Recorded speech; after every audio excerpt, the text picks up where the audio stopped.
Hello বন্ধু, welcome back to my channel. আজকে কী রান্না করছি না করছি সেটাই তোমাদের সাথে শেয়ার করছি। আজকে মেনুতে আছে উচ্ছে আলু ভাজা আর শার্টিং মাছের ঝোল। তো মাছগুলো ভেজে নিচ্ছি।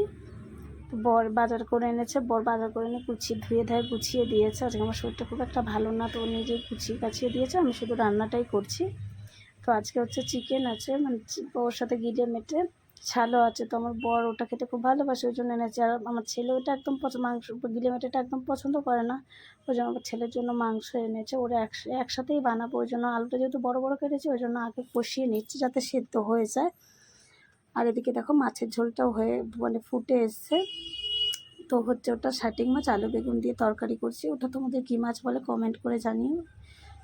আর গিলে মেটে দেখো জল ঝাড়িয়ে আর একবারে মশলার সাথে দিয়ে দিয়েছি।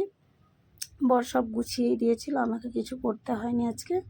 আমি শুধু টশলাগুলো করেছি। আর এইগুলো সব দেখো অলমোস্ট এই মাছের ঝোলটা হয়েই গেছে, মাছটা দিয়ে দিয়েছি। তো ফুটে গেলে একটু ধনেপাতা দিয়ে নামিয়ে নেব। আর এদিকে দেখতে থাকো। আমার ভিডিও ভালো লাগলে লাইক কমেন্ট শেয়ার করবে এবং পাশে থাকবেন। তো ভিডিওটি সম্পূর্ণ দেখো, স্কিপ না করে। কে কোথা থেকে দেখছো কমেন্ট করে জানিও। আজকের মতো এই পর্যন্ত, টাটা। পরবর্তী ভিডিওটা